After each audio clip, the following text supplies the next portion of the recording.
Okay? Is it the same or not? Backdoor. Some of them say backdoor riba, but it is not backdoor riba, it is halal. Why it is halal? Because when the bank purchases the car, the bank is responsible and has obligation on the risk of the car at that point of time. What happened when the bank purchased the car, before the bank managed to sell it to the customer, something happened to the bank. Okay, fire, maybe earthquake, for example, and the asset, the car, damaged. So what happened? Who will bear the responsibility and the cost of that car? Customer or the bank? The bank. Because not yet sold to the customer. If that happened, then it is halal. It is halal compliant. Because the bank take risk. Take risk. Al-kharaj bil-dhaman. That is the concept in Islamic finance. Al-kharaj bil-dhaman. In order for you to... Al-kharaj means profits is associated to a certain limit of risk. For example, also, if I want to sell this computer, I have to bear responsibility any defects on the computer, not because of your usage, but because of the computer itself. Any defects found in the computer for a certain period of time, for example 1 year or 6 months, must be on my responsibility. I must fix it free of charge. That is al-kharaj bil-dhaman. That is ethical banking. But that kind of sale is also approved in the conventional market. Correct or not? Now you can purchase many things, you will have warranty for a certain period of time. So that is healthy. That is neutral. Okay? So that is Sharia compliant. So the compliant, why we call it compliant? Because it complies with the rules and regulation of the Islamic law, but yet maybe it cannot serve some certain purpose of Islamic of higher objectives. Yes, alright? That is debatable. But for the time being, many customers, they would love to have this kind of product without entering into any headache with a very complicated product, just like diminishing musyarakah. Do you know diminishing musyarakah? Declining partnership. Just like sample that I gave it to you just now. Our brother here want to purchase a house, go into the bank and make application, paid already 10%. Isn't it true? If you want to purchase any asset here in Sweden, 15 now. 15, okay. 15% to make it realistic, 15%. So you have paid 15%. Another 75%, you don't have money. Or you have money, but you want to do it, you utilize it for another purpose. So you come to the bank. Bank approve your application, so the bank will put 75% as a capital injection. That is partnership. But the bank will not give the money to you, because you might misuse the money. Okay, so the bank will give it to the seller, original seller. So now the house, the asset, is co-owned by you and the bank. But the bank don't want the house or the assets. So what happened? Diminishing will happen. Diminishing process will happen. Well, how? The bank will sell their shares.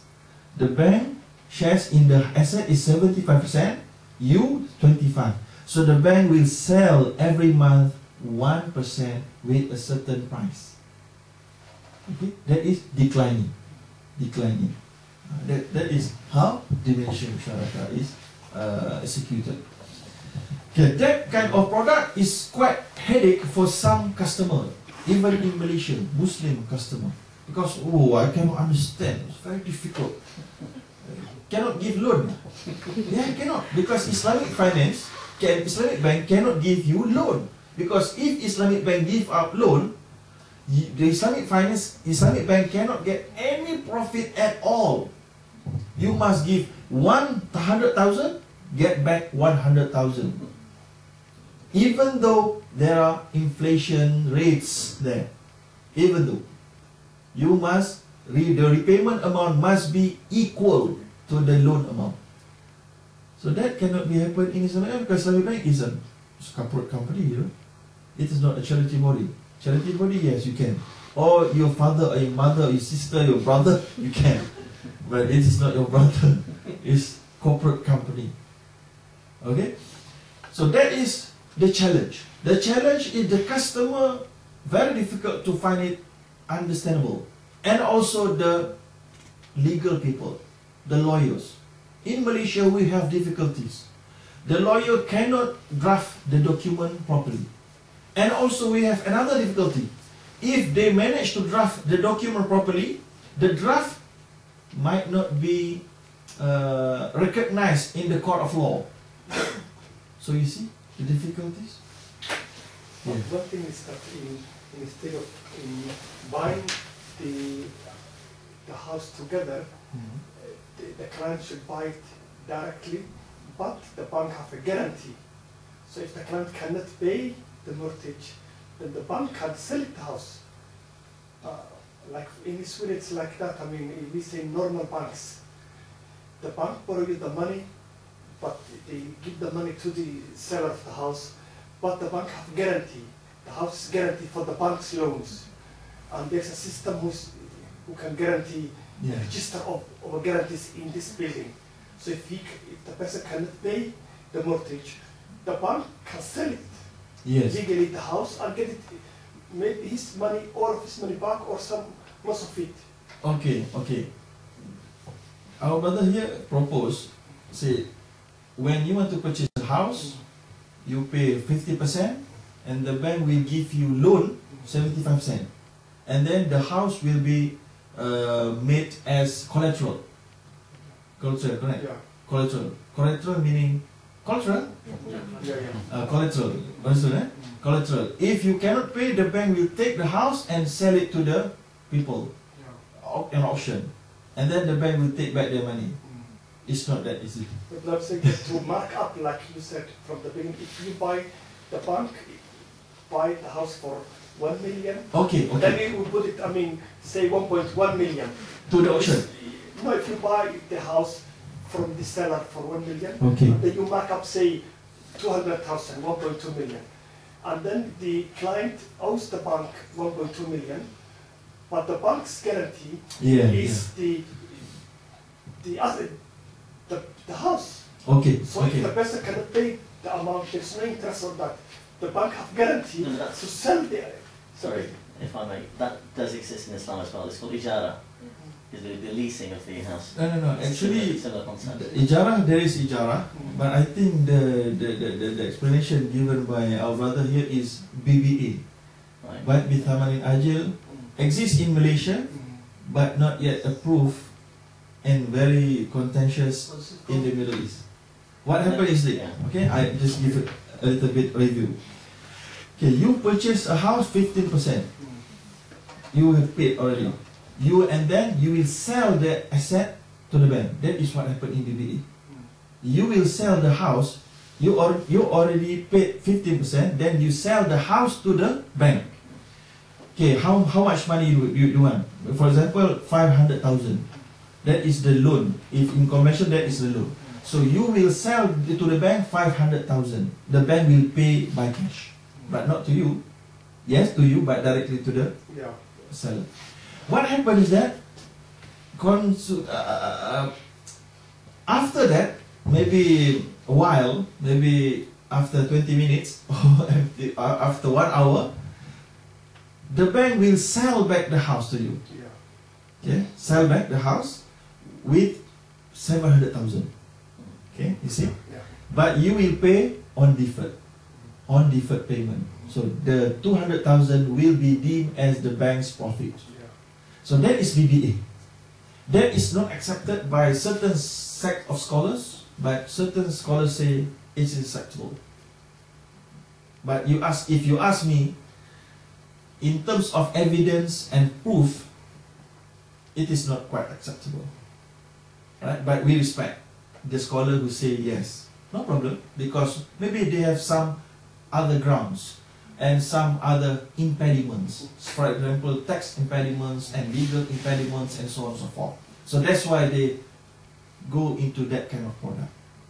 Okay, why they are not accepted is I think, obvious, because it is just like merely mimicking and duplicating interest, because you sell it to the bank with a quite, they say the opposing party said with a fake contract, but it is not fake, but just like you sell it because the bank will not want to have their hand on the asset, they will sell back.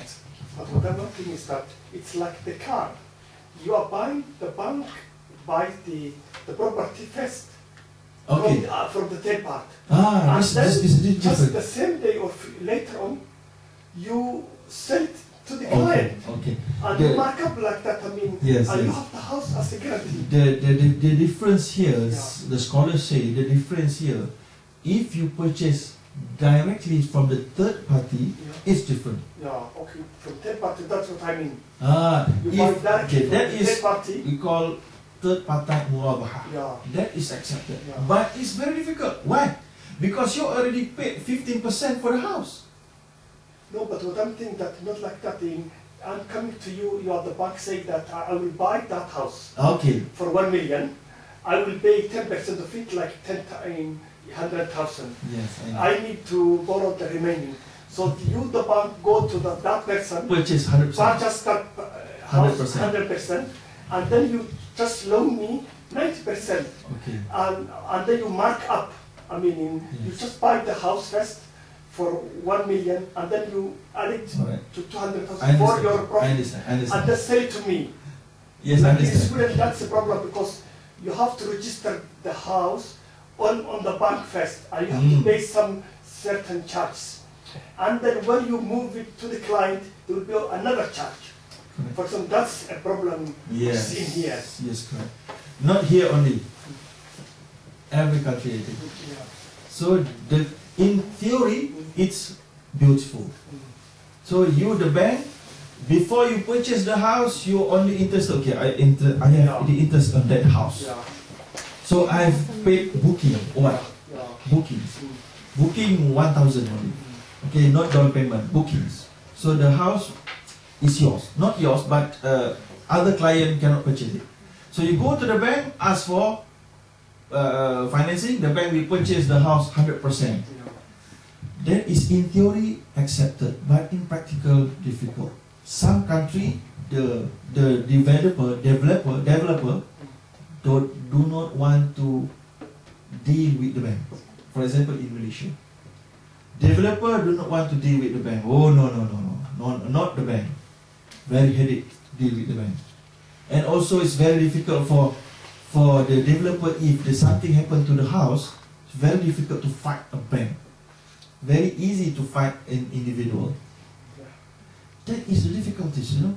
In theory, it's excellent, but in practical, it's difficult. Number two, just like what you said, the bank have to have their names in the house, on the house grant, on the house certificate. That is difficult. That is difficult. Your lawyer, the customer's lawyer, will not agree on that. Many impediments. In theory, we always wanted the bank to do like that, but in some country they manage to do it because of their legal system allow them to do that. But in most of the country, we can't do that because of these tidbits and this red tape and so on and so forth. But never mind. I think Islamic finance, Islamic bankers still have some solution for that problem. Okay, but never mind. We just move forward. Okay, until what time? We have until 1 o'clock. Okay. Okay, fundamentals of Islamic financial transaction. Okay, I think this one is just a basic understanding that the sources of Islamic finance contracts and so on and so forth comes from divine sources, Quran and Sunnah, and also we recognize mutual consent, redha. So when you agree with the price, then there is no zulm. Okay? There are some people out there criticizing Islamic Bank. They say Islamic Bank is selling something, some asset, selling it back to the customer, or making the markup too high.